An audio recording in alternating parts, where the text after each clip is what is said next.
ఈరోజు మనము Hindi national language అనే కాన్సెప్ట్ మీద కొంచెం నాకు అర్థమైనంత వరకు నేను కొంచెం చెప్పాలనుకుంటున్నాను. ముఖ్యంగా మన సెంట్రల్ గవర్నమెంట్, అలాగే మన స్టేట్ గవర్నమెంట్లో ఉన్న మనుషులు ఏమేమి మాట్లాడుతున్నారో అనే ఒక దాని గురించి కొంచెం నాకు అర్థమైనంత వరకు విశ్లేషించాలనుకుంటున్నాను.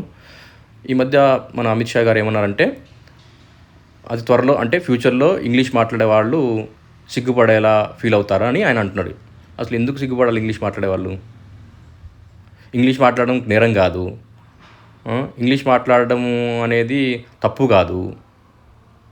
English is also one of the official language of India. అంటే ఆయన భారత రాజ్యాంగానికి వ్యతిరేకంగా మాట్లాడుతున్నట్టే కదా. హిందీ ఎట్లా అఫీషియల్ లాంగ్వేజో, ఇంగ్లీష్ కూడా official language of India.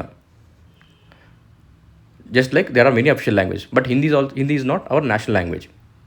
Hindi మన జాతీయ భాష కాదు. Hindi is only official language of the union.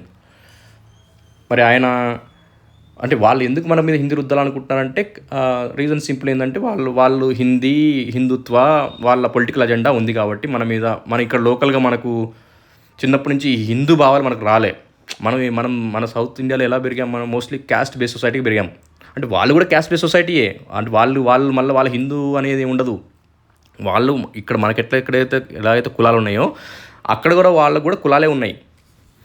కానీ వీళ్ళందరినీ ఒక తాటి కింద తీసుకురావద్దా అని వీళ్ళ ప్లాన్. వీళ్ళందరినీ ఒక హిందూ అనే ముద్ర వేసి వీళ్ళందరూ హిందువులు అని 100 సార్లు చెప్తే మనందరూ హిందువులాగా కొట్టుకుంటామని వాళ్ళ ప్లాన్. అంత మన చిన్నప్పుడు ఎవరైనా మనం హిందువులు అనుకోలేదు కదా. మన చిన్నప్పుడు మన గుళ్ళకి వెళ్ళాము, పూజలు చేసుకున్నాము, పండుగలు చేసుకున్నాము. ఎవరి పండుగలు చేసుకునే గుళ్ళకి వెళ్ళే వాళ్ళము, వెంట్రుకలు తీయించుకునే వాళ్ళము, అన్ని పండుగలు చేసుకునే వాళ్ళము. ఈరోజు కొత్తగా వీళ్ళు వచ్చి మన కొత్త రకం హిందుత్వం అని చెప్పడానికి హిందీ అనే భాష రుద్దాలని చూస్తున్నారు వీళ్ళు. ఇది వీళ్ళ అజెండా. నెక్స్ట్ మన స్టేట్ గవర్నమెంట్లో మన నారా లోకేష్ ఏమంటున్నాడు, హిందీ ఈజ్ నేషనల్ లాంగ్వేజ్ అని అంటాడు. ఈ మధ్య అక్కడ ఇంటర్వ్యూలో చూశాను video, Hindi is national language అన్నాడు ఒకటే మాట. ఆ పక్కన ఇంటర్వ్యూర్ చెప్తుంది Hindi is not national language అని చెప్తుంది, కానీ ఇట్ ఈస్ నేను చదువుకున్నా అంటాడు ఆయన. ఎక్కడ చదువుకున్న మనిషి హిందీ ఈజ్ నేషనల్ లాంగ్వేజ్ ఎక్కడ చదువుకున్నా? ఇదే మన అధికారం ఉపయోగించి, డబ్బు ఉపయోగించి స్టాండ్ఫర్డ్లో సీట్లు కొనుక్కుంటే ఇట్టే ఉంటాయి చదువులు. అంటే లేనిది భ్రమింపజేయడం. అంటే ఇంత నిర్లజ్జగా నిస్సిగ్గుగా పబ్లిక్లోకి వచ్చి హిందీ ఈజ్ నేషనల్ లాంగ్వేజ్ ఎట్లా చెప్తున్నాడు? ఎందుకంటే వాళ్ళకు బీజేపీకి టైప్స్ ఉన్నాయి కాబట్టి, వాళ్ళకు పొలిటికల్ ఎకనామిక్ రీజన్స్ ఉన్నాయి కాబట్టి వాళ్ళు బీజేపీ ఏం చెప్తే అది చెప్పాలా.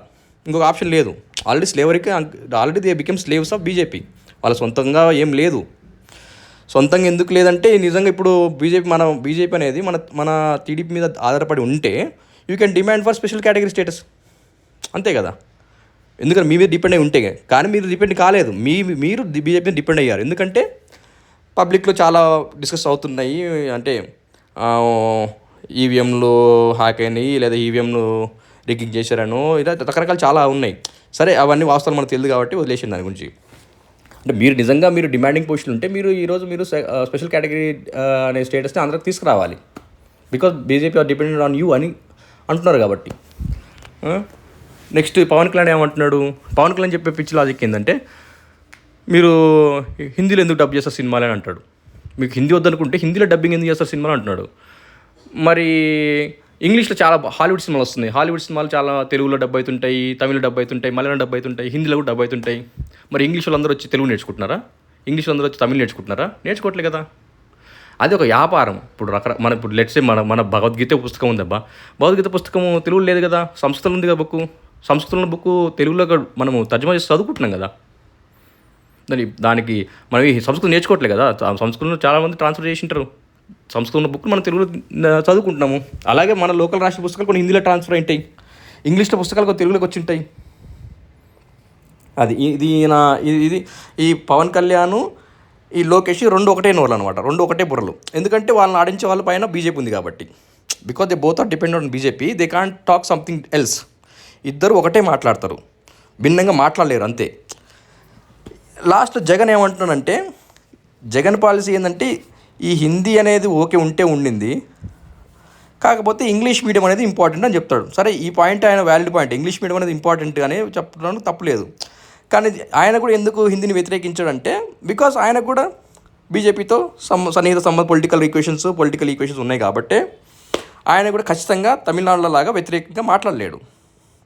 ఇప్పుడు హైదరాబాద్ లాంటి సిటీలు, మెట్రోపాలిటన్ సిటీలో హిందీ నేర్చుకోవడం ఒకలాగా ఉంటుంది. ఎందుకంటే ఇది మెట్రోపాలిటన్ సిటీ కాబట్టి చాలామంది నార్త్ పీపుల్ ఉంటారు, హిందీ వచ్చిన వాళ్ళు ఉంటారు, రకరకాల కల్చర్లు ఉంటారు. కాబట్టి హిందీ అనేది ఒక రకంగా ఈజీగా వచ్చేస్తుంది. బికాజ్ ఆఫ్ ఇక్కడ ఎక్కువ ఉర్దూ కల్చర్ ఉండడం వల్ల, ప్లస్ చాలామంది నార్త్ ఇండియన్స్ ఇక్కడ సెటిల్ కావడం వల్ల హిందీ అనేది ఒక రకం తెలియకుండా వచ్చేస్తుంది.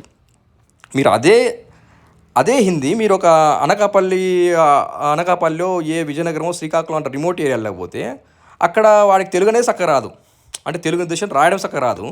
అలాంటి ప్రాంతాలలో మీరు మళ్ళీ హిందీ అనేది కొత్త భాష ఎందుకు బలవంతంగా పెడుతున్నారు వాళ్ళకి? అంటే ముందు వాడు తెలుగు నేర్చుకోవాలి, తర్వాత ఇంగ్లీష్ నేర్చుకోవాలి.